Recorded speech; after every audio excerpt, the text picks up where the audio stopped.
Hi! So a lot of you have been studying English for a long time, but you're still struggling with thinking in English. A lot of people are still translating in their head instead of thinking in their target language. I'm here today to teach you an exercise that only takes 5 minutes that will help you improve your English thinking while improving your vocabulary. How do you normally learn vocabulary? Do you study lists? Do you have an app with flashcards?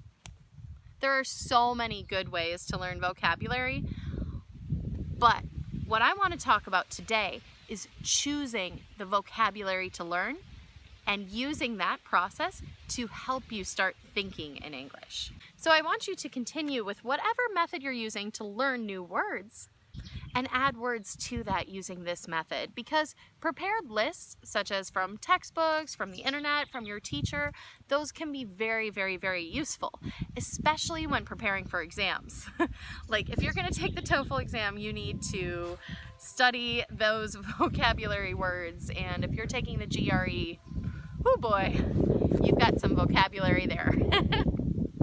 What I'm going to teach you to do is make your own list every day. All you need is your brain, a notebook, or a phone. My phone's a little bit busy right now. And then what I want you to do is take 5 minutes at any time in your day. You could do this when you're riding the subway to work. You could do this while you're driving. You could do it while you are getting ready for bed, while you're sitting in your office, even if you're sitting in a meeting. If you don't have to pay attention too much, you could do it then. While you're eating, while you're cooking, while you're playing with your children. There are a million opportunities for you to do this exercise for only 5 minutes. So what you're going to do is dedicate 5 minutes to thinking in English about either what is in front of you, what you can see, or about a situation from your day. So for example, I'm here in a beautiful place and I can see a lot of trees. Now what you need to do is ask yourself if you know all the words about trees that you know in your native language. So I know you know the word tree, but do you know the word leaves, trunk, branches, roots? If you don't know what these things are in your native language, well, I can't really teach you science, but if you spend a few minutes thinking, how can I describe this tree? You should be able to achieve the same description in your native language and in English, but with a direct translation. So don't get out your dictionary right now. Just write down the words in your native language, the words that you don't know in English. You can take a note in your phone if that is easier for you. We all have our phones with us all the time.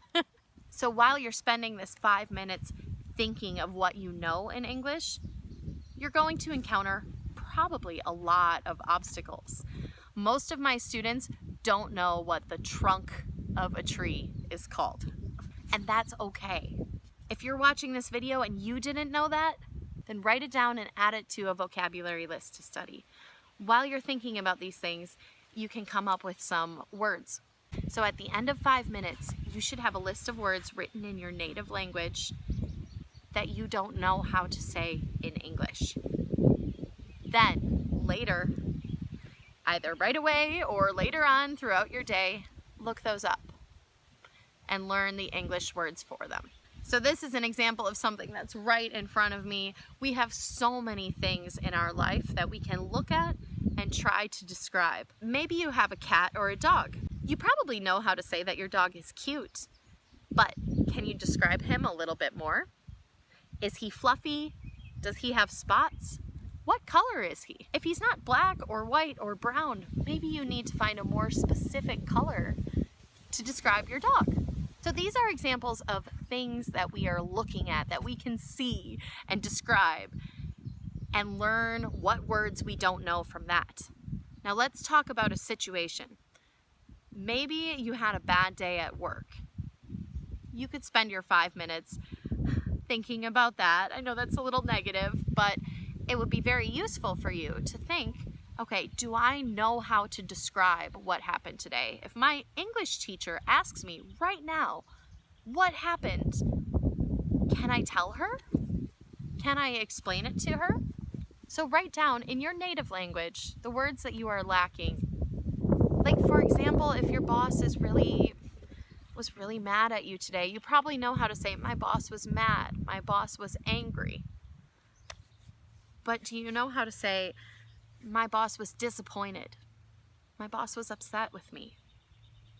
Those are different emotions. If you tell me that your boss was angry, I'm going to imagine your boss like, you're a terrible employee. But if you tell me that your boss was disappointed, I'm gonna want to know why. Was your boss disappointed because you procrastinated your work? Do you know the word procrastinated? You'll need to know that if that's something you do. I know I'm a big procrastinator. And even while I'm teaching you this, I realized in my head, I don't know how to say procrastinate in Mandarin.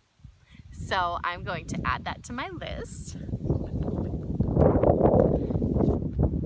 and study that with my vocabulary tonight. So when you spend 5 minutes thinking about what words you need to know, you're going to learn words that are useful for your life. Now you know how to describe every part of a tree. Now you know how to describe your dog. And now you know some more adjectives about your boss's behavior and emotions. So when you want to think about these everyday situations in English, you know the words. You're not going to be translating in your head anymore. You know what they are. Learning vocabulary in this way is so much more useful for thinking in English than learning words for the GRE or learning words for your IELTS exam. All the words you're already studying are useful, but make sure you know all the words in your daily life, the words that you actually need, and that's going to be the best way to be able to think in English. After you've created your list of words that you need to know, you can learn the English definition by looking it up in a dictionary, searching on Google Translate, talking with your language partner if you have one.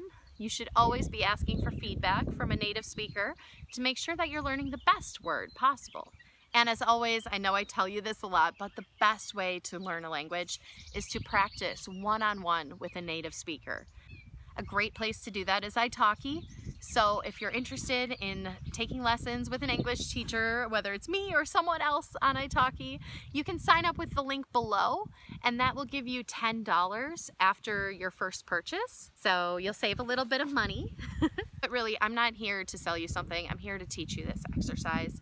So if you have any questions about it, if you need any more help, just write in the comments below. Also, please do me a favor and like my video, subscribe to my channel. I make new English learning videos every week, and the more subscribers I get, the more fun videos I can make.